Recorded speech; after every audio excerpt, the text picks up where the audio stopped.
You're listening to Do This First, a daily personal development podcast that focuses on science backed, actionable steps towards your best year ever. Hi, I'm Santa, your host.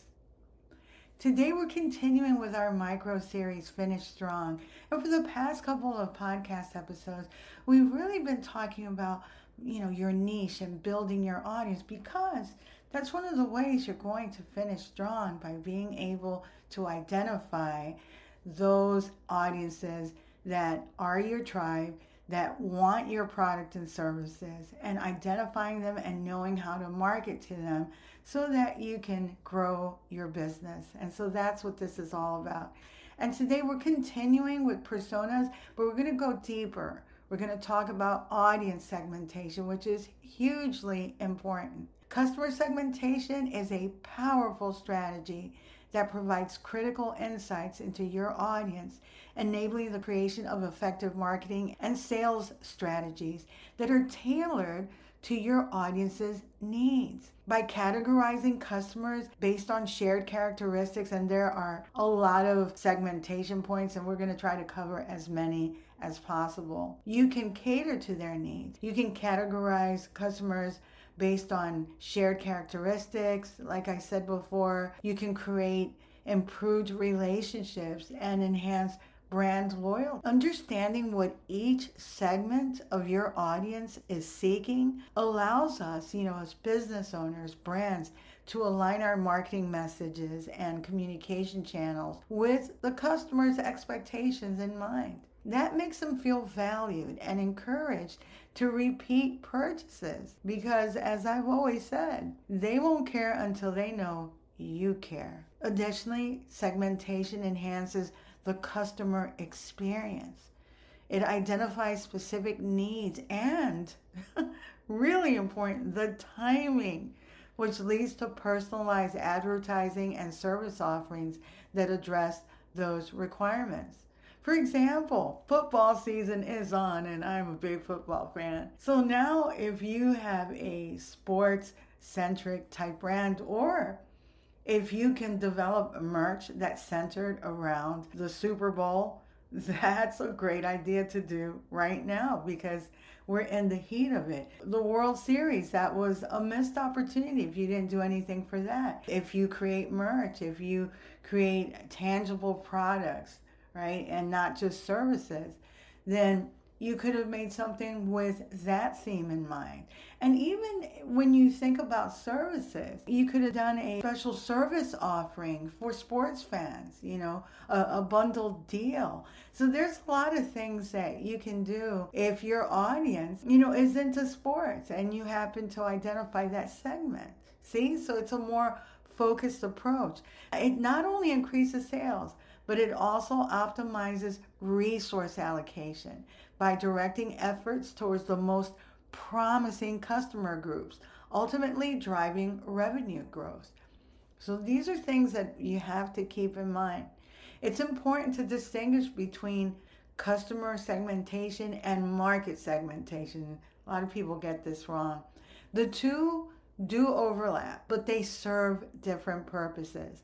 Customer segmentation hones in on specific segments within a market, allowing for user-based categorization, whereas market segmentation takes a broader view of the entire market landscape to identify various customer categories. When utilized effectively together, both types of segmentation can significantly enhance our business, our understanding of our target audiences, and help us refine our overall marketing strategies. There are so many ways to segment an audience. I mean, the different ways are almost dizzying, but I'm going to try to cover just a couple of key areas. So demographic segmentation, we kind of lightly touched on this in previous podcast episodes. Basically, you're categorizing customers based on shared characteristics, which can include gender, it can include age, it can include marital status, occupation, household income, location. Another way to segment is by geographic location. So you divide customers based on where they are and their shared characteristics. If you're marketing outside of the US, then language might be an important factor there. Location helps identify where customers reside, and it does help tailor marketing strategies. Your approach to New York residents, for instance, will differ from your tactics for customers that are in Nashville. So it just really, those are things that you kind of have to keep in mind. And transportation, believe it or not, like a lot of people out like in San Francisco or LA, they don't drive. They say that driving is murderous in these, and also in New York. So the major cities, a lot of people don't drive. They commute by, believe it or not, public transportation or Uber. So that's something that you have to keep in mind as well. Like, for example, you can advertise in places like train stations, bus stops, display signs, banner ads, and things like that people see out on the street, those billboards, whatever. So those are things that can help you. Yet there's also psychographic segmentation. Psychographic segmentation focuses on customer interests, values, and personality traits. And that's an area that I use quite a bit. Interest, knowing what your customers enjoy, such as sports, we were talking about hobbies or activities, all those things can figure into your advertising. And you can collaborate with relevant institutions that are engaged in these types of activities.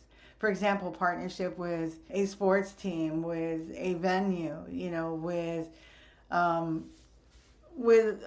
an event, all those things can help boost your brand and connect with the audience that you already have and expand from there. Values are huge. Conducting surveys or one-on-one interviews can help you uncover customer values. This might enable you to refine your products or services to meet specific customer needs. So that's important. Like, for example, some people can prioritize family. That's really important to them. So you can provide products and services that are tailored towards that type of value. And other people might prioritize travel. And so you might want to have some things that pivot towards, travel.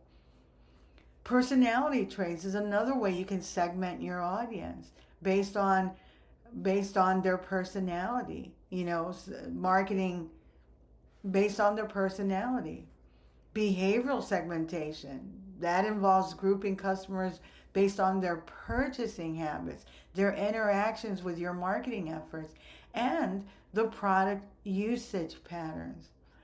And then website activity. You can track customer behavior on your website to understand which elements or pages are most frequently interacted with. This data can inform you in terms of what enhancements you need to make to your site and what marketing strategies might work. Then also e-commerce activity, like what they buy in your online store. If you have an online store, what merchandise do they visit? This can include tracking products that they've purchased as well as those that they viewed, as I was just stating. And also including items left in your shopping cart, so they put it in there, but they didn't follow through with the purchase. So that's another thing to take a look at. You also might want to segment by the frequency of purchases. So your most loyal, fans, customers are the ones that always buy from you. So those should be in a very particular group. And actually we're going to talk more about grouping your audience in our next podcast episode. And also you might want to segment your audience through recent customer engagement. Understanding their most recent interactions with your brand can also help you define your next steps. For instance, if a customer had a positive experience, consider rewarding them with promotions. You can, if they had a negative interaction, such as returning a product or leaving a negative review or not a nice comment because of something that you said or did or a product, you can also focus on rebuilding that relationship, by looking at some of the things that you did do, that you did offer that they enjoyed, and doubling down on that. You can also segment your audience on a needs basis. So you can align your offerings with specific customer requirements regarding products and services. These are things that you would know based on feedback that you've received, and also based on the things that they've consistently purchased from you. You need to look at the patterns. You need to be like a super sleuth detective. You can also segment on product features. So different customers may seek products for specific features or functionalities. You can identify those key attributes to ensure that your products meet their needs and remain inclusive, that meet their needs. Also, you might want to segment concerning based on service needs. Some customers prioritize the quality of interactions, such as a seamless onboarding experience, efficient customer service, timely deliveries, ease of purchase, all these different things. So you might want to segment that way as well. And then you can even segment by delivery methods. Like some customers like digital products. Some like things FedEx to them. Some other customers might prefer priority shipping or UPS. So you can even segment that way. Technographic segmentation also is a great way to is also a great approach, and that's based on the devices that they use and the applications and software preferences that they have. Like you may want to see if a lot of your customers like to use their mobile phone, their iPhone, or if they like to go on your website and purchase through their desktop. There's a lot of, or it could be that an email marketing campaign that you send to them, they click on that. So they might like to purchase that way through an email. So, it just really depends on your customers. You can also expand on that and look to see if they like using computers or tablets, if they like using applications, so it just depends, but that's another way you can segment your audience. And some people even segment through browser types, if your audiences are using Google Chrome, Mozilla Firefox, or Safari. The reason why that can be helpful is that you can make sure that your website is optimized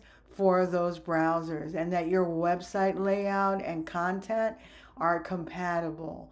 And I've seen this happen where I'll go onto a website and I'll be on Safari and everything's fine. And then I go on Chrome and it's like their button is not functioning and things like that, page is cut off. Horrible. So it doesn't look good for your image. And especially also if your website isn't mobile optimized, that looks really bad too. Another way you might want to segment your audience, and this is very effective, is by identifying the original source. The original source is basically how did they discover your brand. You want to know that, and you can segment your audience that way.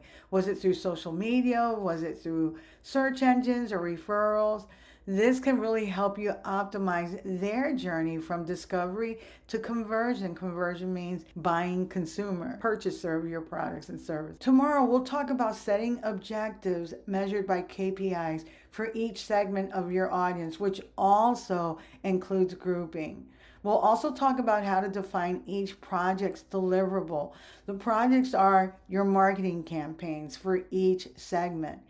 Knowing all the different segments of your audience and how to add value to them through your products and services, your content, can be the difference between stagnation and growth and long-term success. So we'll talk about all this tomorrow. If you like what you're hearing, don't forget to leave a review. You can also read a transcript of this podcast episode and all of my podcast episodes on my blog, DoThisFirst.life. And while you're there, you can also sign up for my weekly newsletter where I really uncover lots of insights on brain health, the neurosciences, as well as personal and professional development. And I also keep you in the loop on all the things that I have happening as well. You can also listen to all of my podcast episodes on my website, and you can go to YouTube and listen to some of my podcast episodes there.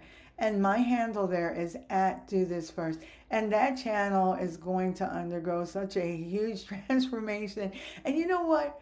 I'll let you guys know once that's finished. It's going to be hyperly focused on, daily motivation, so you can always go on there and get a quick pick me up. Tomorrow we'll continue with our micro series, Finish Strong. Till tomorrow.